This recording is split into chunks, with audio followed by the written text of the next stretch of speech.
Welcome again to Roy Castle Lung Cancer Foundation and Insurance With webinar on travelling with cancer.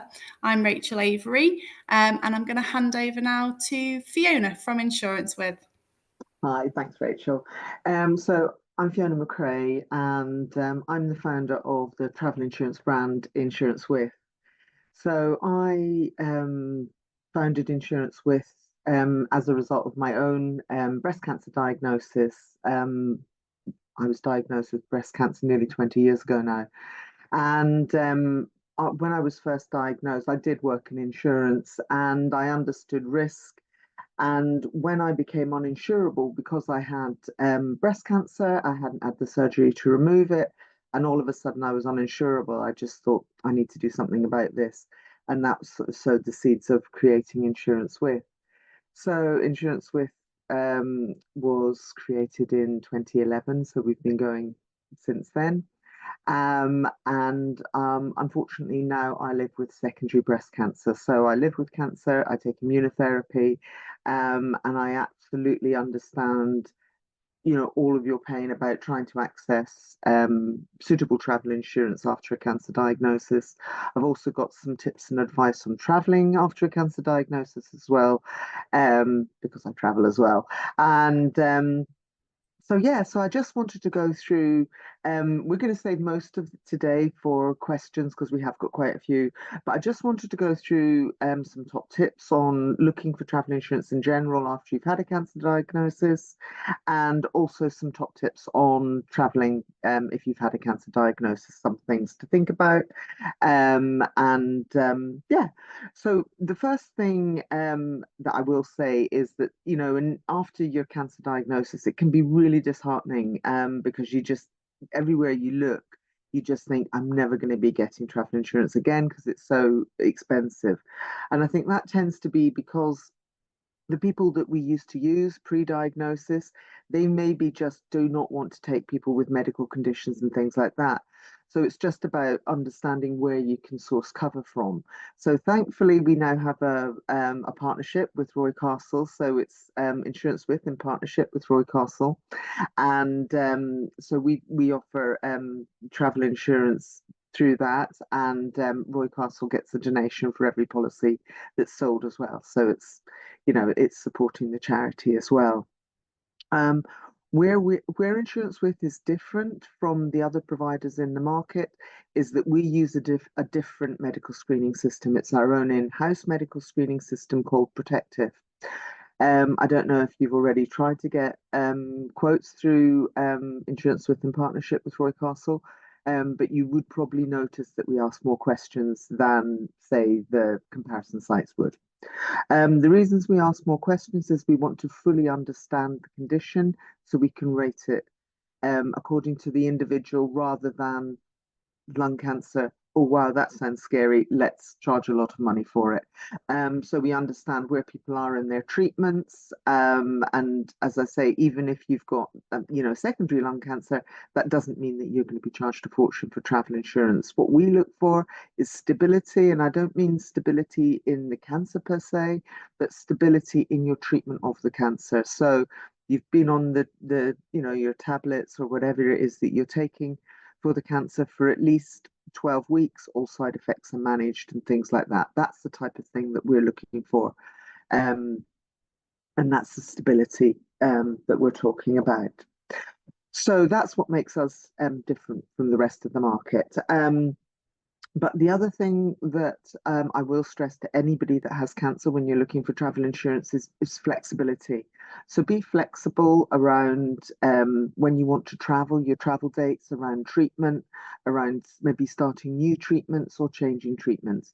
Again, it's that stability on treatment we're looking for. So we would like to see, if you're just starting a new chemotherapy, we would like to see at least one session under your belt so any side effects are managed.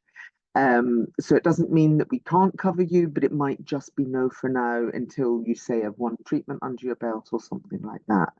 But also think about flexibility around destinations as well. So destination will make a difference to the price that you're quoted. So Europe is cheaper than, say, Asia. and Australia and New Zealand is cheaper than sort of traveling to Asia. America's expensive, but if you're going to Mexico, that's even more expensive.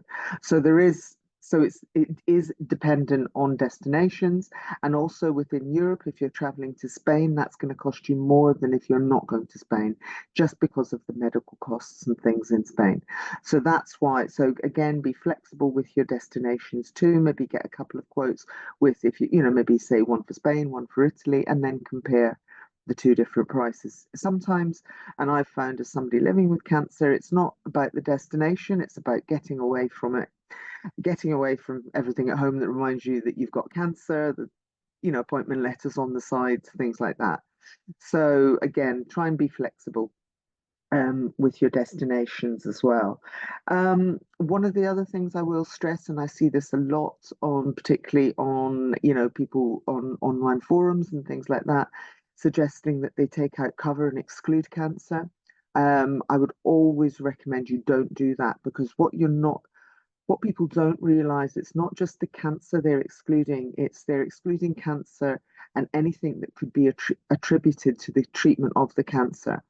And in our experience in travel insurance, it's very rarely the cancer causes the issue. It's the treatment of the cancer that will cause an issue on holiday. So infections, you're more prone to picking up infections and things like that.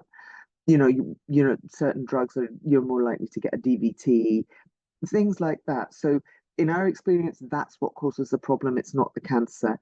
And if you exclude cover for your cancer, you're also excluding cover for treatment of that cancer as well. So it's an awful lot that you're excluding cover for.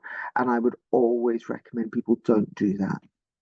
The other thing I was going to talk about was if you're traveling in Europe with an EHIC or a GHIC card, that's replaced the EHIC, which is the European Health Insurance Card. Um, that is not a replacement for travel insurance. It's handy to have, but don't consider that a replacement for travel insurance, because you will only get the treatment of what a local in that country would get, and nobody has the broad treatment that we get for free under the NHS. So, for example, in Greece, it's expected that the family feed and wash the patient in hospital. So, if you needed nursing care in a Greek hospital, you would be expected to pay for that, unless your family was there to feed and wash you and things like that.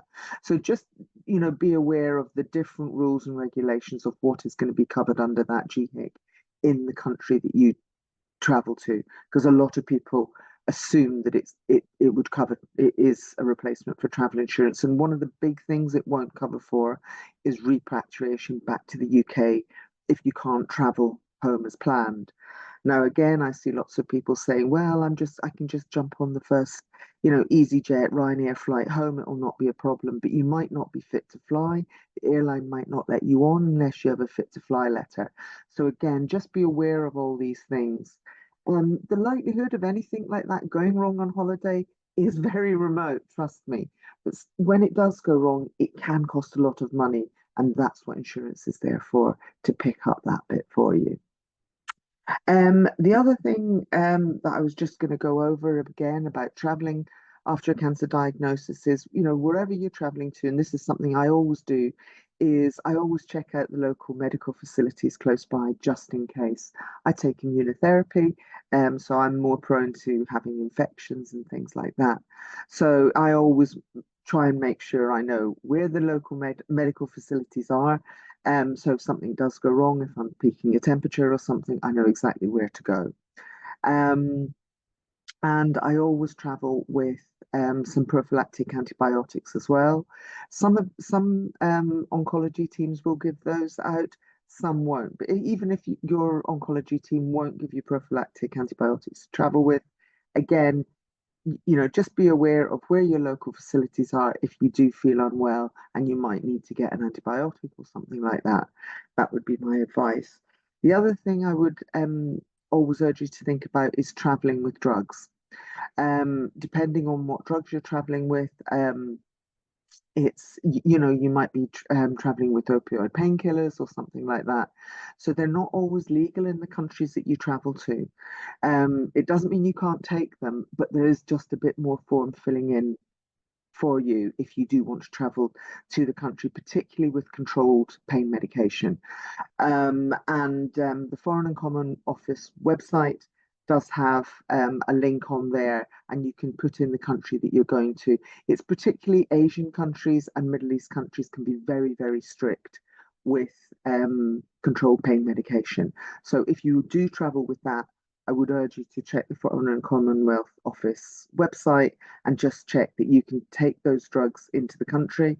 As I say, if they are a banned drug in that country, that's still not a problem. You just have to complete a form, and it's all on the Common Office website, so you can just complete all that on there. And I think that's it. That's my that's my bits of advice, so we can actually get down into the questions, Rachel.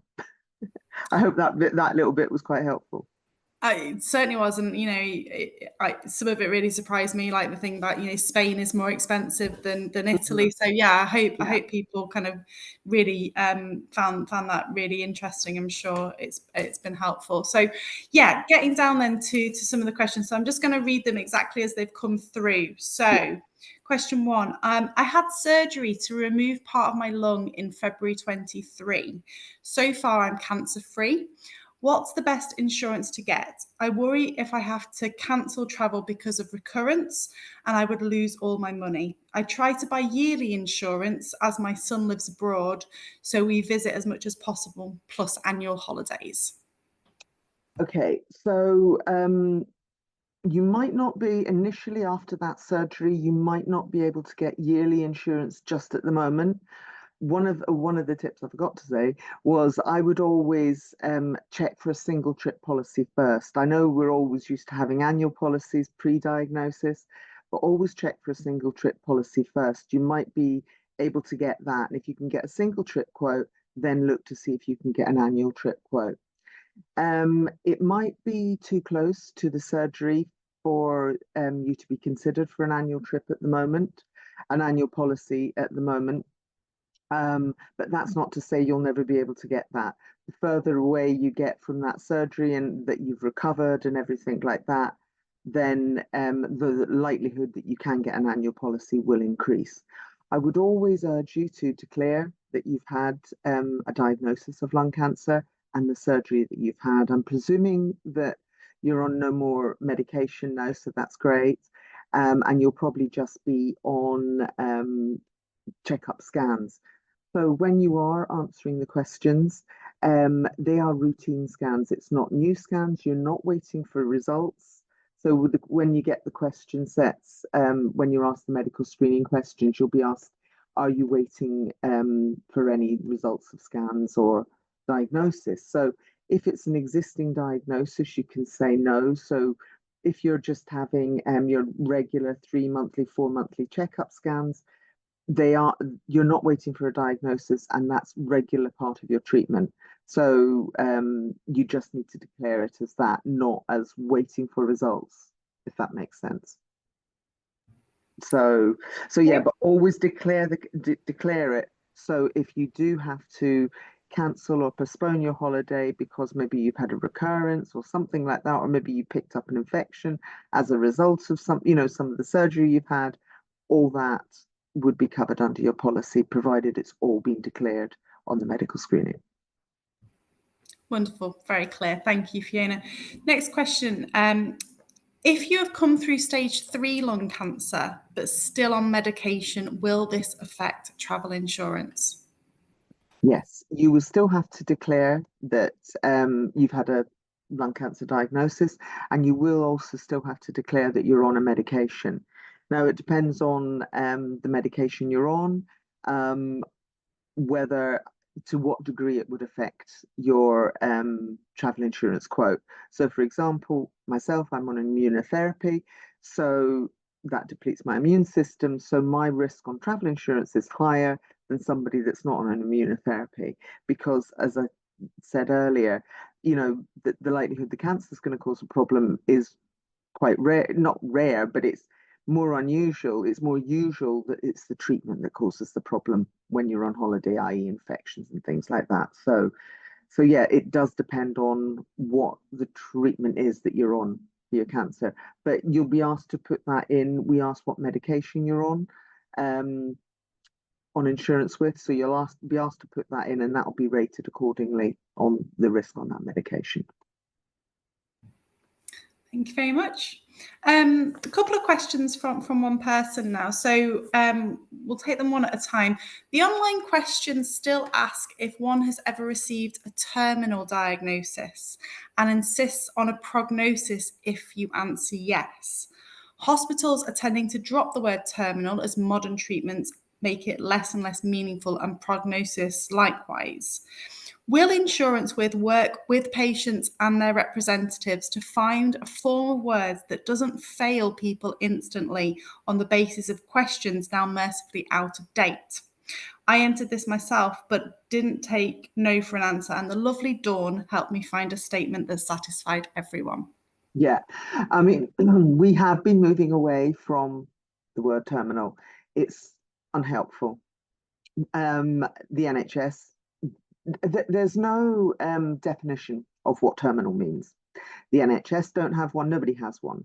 I mean, you can have the argument everybody's terminal because we're all going to die at some stage, but we just don't know when. And so terminal is completely unhelpful. It is something we are working with many charities, Roy Castle, one of them, and a couple of other lung cancer charities as well, helping us update wordings, change wordings, find things that are more suitable. We are at Insurancewith pulling away more from using the word terminal, and I thought we didn't have that in our wording. It might be in one of our screening questions, but I can always get the medical team to have a look at that and see if we can pull that out. Because what we're tending to do is move towards, have you been told that your condition is incurable? So, for example, my condition is incurable, but I'm treatable. Sometimes, we will ask the question, have you been told you've got less than 6 months to live? Or has it never been discussed? Or something like that. You can answer that question because, again, a lot of people just don't discuss it. I've never discussed it with my oncologist. I have no idea. And it's all right to say that, and you're not penalized for saying that. We're just trying to gauge where people are in their treatment. It's still quite clunky. But again, it's the work that we're doing with the charities that we're trying to improve that. So it's not triggering for people. People understand what we're saying as well. So yeah, that point is taken, and yes, it is something that we're working on. And I agree, the terminal phrasing is completely unhelpful to everybody. So. And we second that absolutely. Yeah. On a very similar note, then, the same person's asked this next question, saying, "I also failed the online question about walking 200 yards without getting breathless because I'm not able to walk that distance anyway. Turned out the main point was the breathlessness, so my ability to climb 50 stairs without getting breathless was taken as more than adequate. Could the wording be tweaked or space provided for comment so as to avoid frequently rejecting people online?" Well, actually, we had a call with another lung cancer charity last week, and that was something that they brought up, and it is in the process of being updated and changed. That very question on how we can word it. Again, it's, some people, they could be in a wheelchair, so they're not, walking that far. So it's not as cut and dry as that. And again, that's why it's so important for Insurancewith to work with charities to understand questions and things like that. So, a lot of these questions have been created for generally for cancer, and then when you sort of boil down into the individual cancers, they're maybe not so suitable for others. And again, it's about that breathlessness, and that's what we want to understand. Would that make you breathless? But again, if you can't walk that far, then yeah. So point is taken, and yes, they are under review as we speak. I don't know how quickly they'll be changed, but they're definitely under review, and we will be updating. And then again, putting it back out to the community and just saying, is this better? And then we'll keep going at that until we get it right. I mean, how about that for efficient? Well done. Yeah, instant Yeah, I solution. was quite pleased when I saw that question. I thought, oh, pretty you on Great. that one. Brilliant. No, I think it like you say, working with the communities Yeah, and the people that are going to benefit the most, who are living with it, is absolutely essential, and it's that's why we wanted to partner with you. yeah, it's Um, key to what we do. Key. Great, brilliant. So next question: post-surgery immunotherapy and chemo whilst in the survivorship stage. Question about obtaining insurance after curative surgery in the first few years whilst in the survivorship stage. You should be able to get cover. As I say, after surgery, we would probably ask for at least 12 weeks after surgery before we would consider cover. And again, it'd be any wounds healed, there's no infection. If everything's looking good, then after 12 weeks after surgery would be when we would start to consider cover. Immunotherapy, if you're on immunotherapy, as I say, as provided you've got your first cycle under your belt, side effects are managed, your bloods are under control, where your bloods are. If your newts might run a little bit low, but provided your treatment's not been postponed because of your neutrophils like that, then again that's something that we can consider once you've got that one session under your belt. So, as I say, that survivorship stage, that sort of first couple of years, yes, you absolutely can get cover. As I say, it's just making sure that side effects are managed, any wounds are healed, and most importantly, that your team have given you the okay to travel, particularly if you're flying. Great, thank you. This one's quite vague, so we can always Give it a expand go. on it offline if we need to. And I don't think this lady's actually on the webinar right now. So would like to discuss traveling to the USA. So obviously you mentioned that it tends to be more expensive. Yeah. So yes, cover's available, but it will be more expensive. As I said earlier, Europe excluding Spain is probably the cheapest option. And America is probably the second most expensive after Mexico to travel with. But cover is available. Again, it might be worth looking for a single trip policy first to see if you can get cover for that.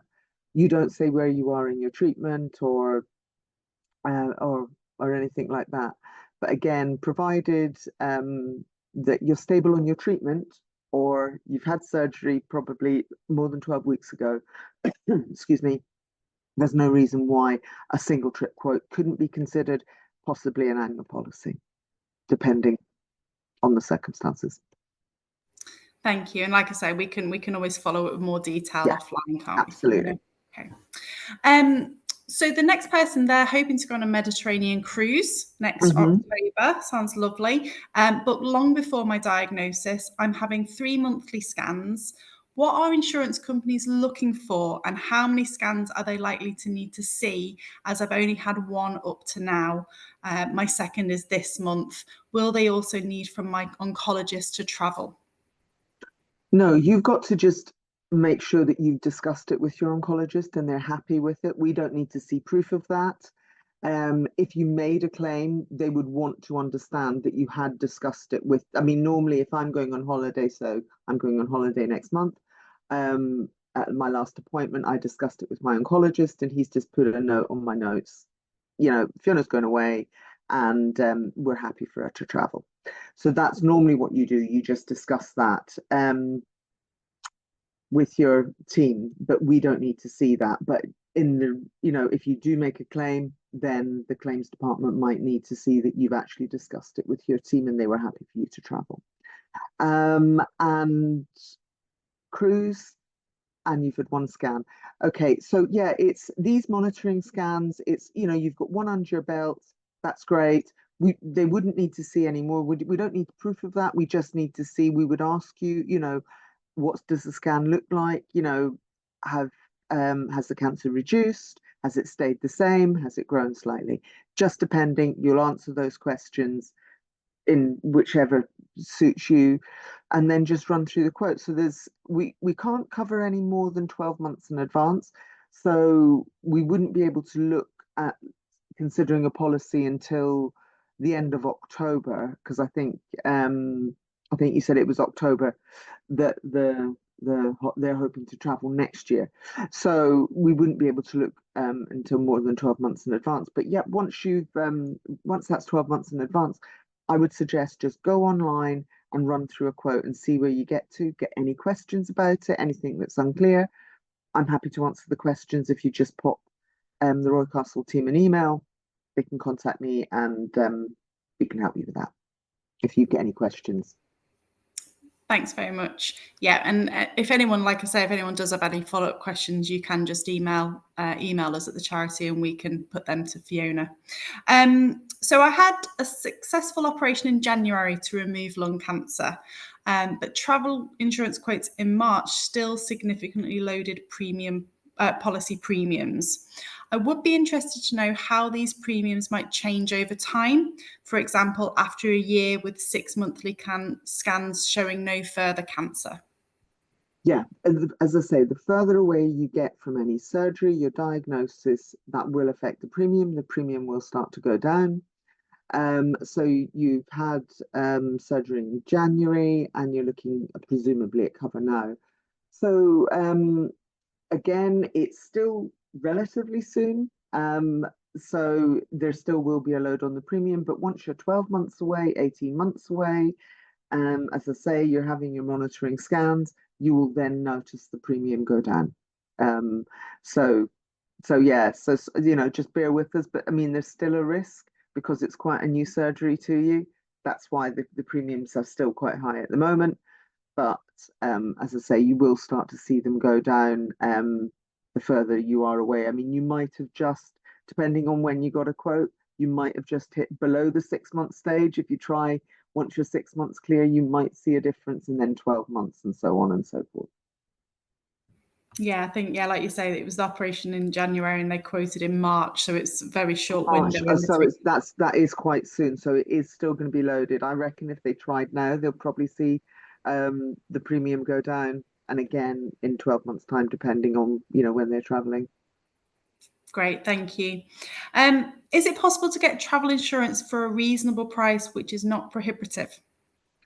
Well, yes. I mean, we feel that it is with Insurancewith, and again, that's why we ask more questions. We try to understand the risk.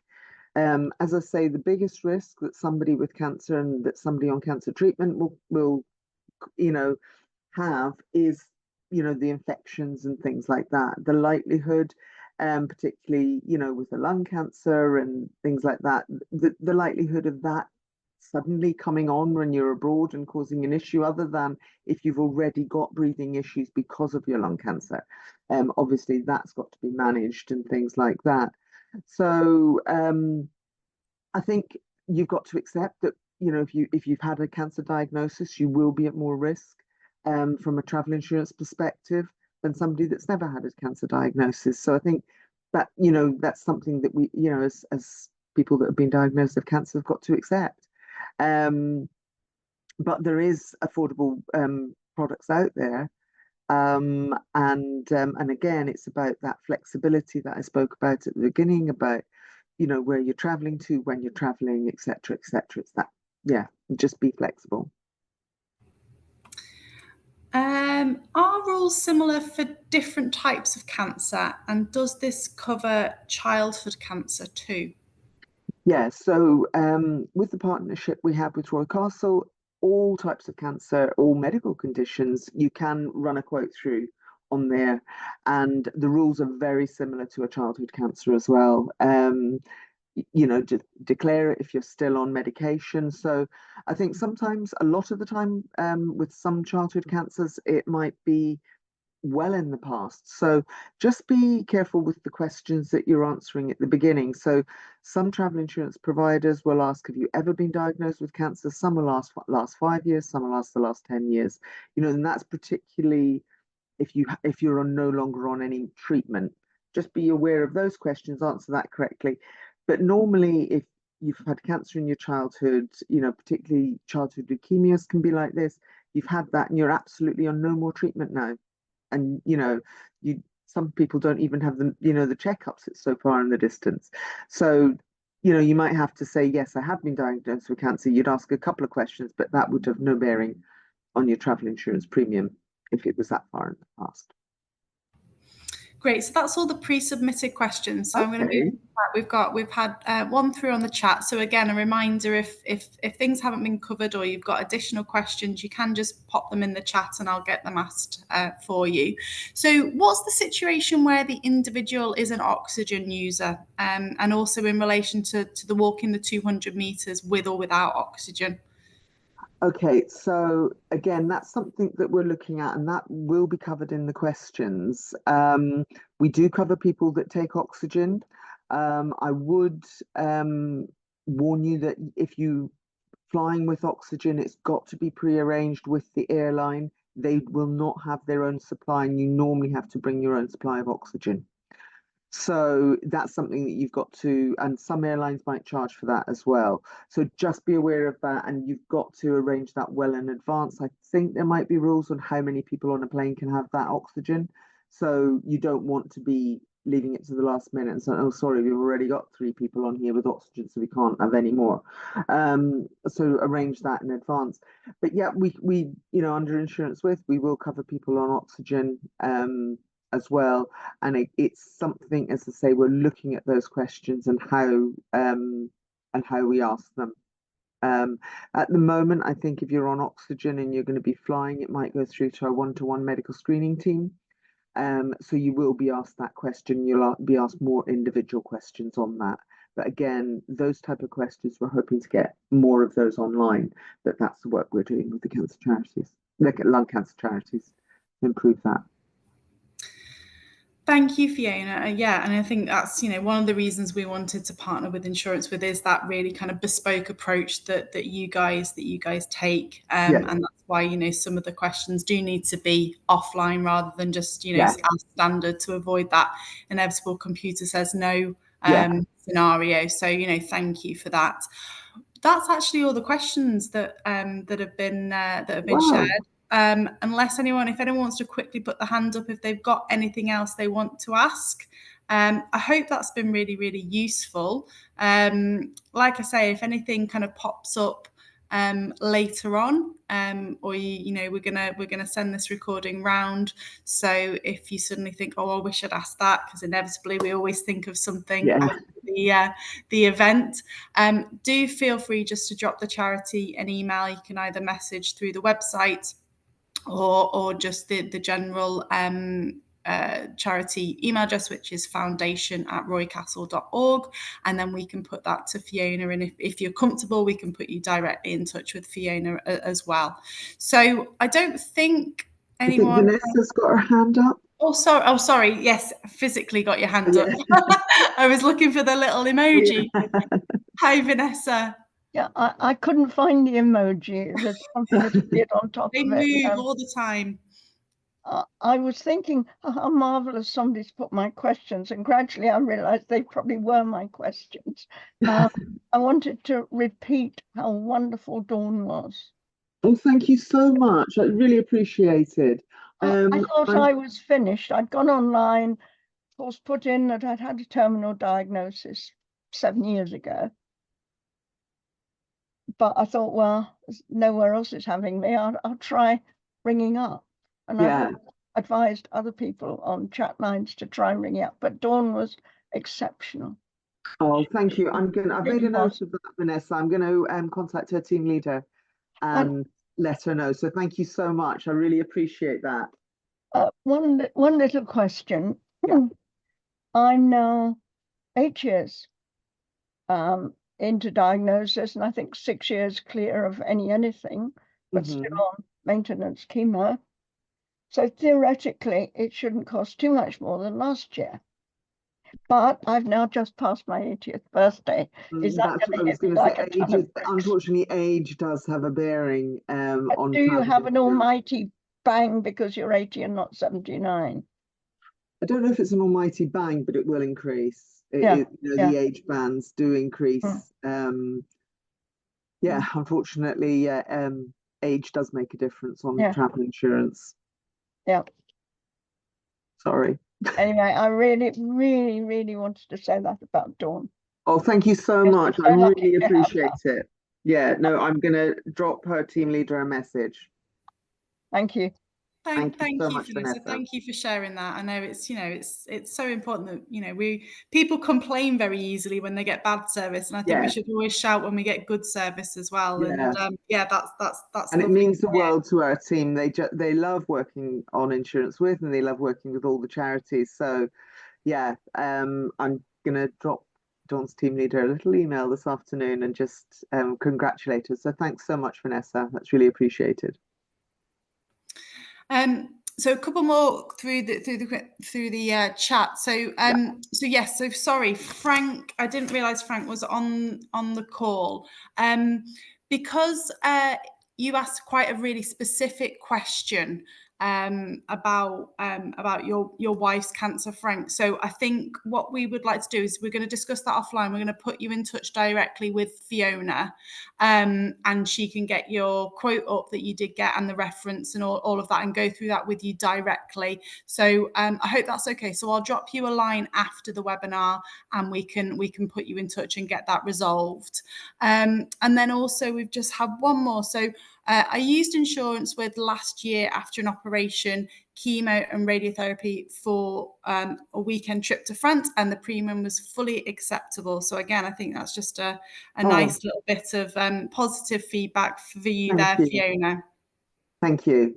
Yeah, no, that's appreciated as well when people, say comments like that. That's nice. Great, wonderful. So unless anyone else has got any further questions, I hope everyone's found that really, really useful. I hope it kind of steers you in the right direction to be able to get some time away. We all know how valuable our holidays are, especially when we have such a poor summer like we have. So yes, what we will do next is I will send round the recording to everyone so they've got it to hand if they need to recap on anything. As I said before, feel free to drop us a line with any further questions. We are hoping to do another one of these webinars in November as part of our activity for Lung Cancer Awareness Month. And we'll also include on the email the link to the partnership page where you can get your bespoke quote with Insurancewith. And very kindly, if you go through and take that policy, then Insurancewith make a donation to our charity as well. So it's wonderful. We're very grateful for that partnership and allowing us to do the work that we do. So thank you everyone for joining. And we hope to wish you bon voyage, and have a good weekend.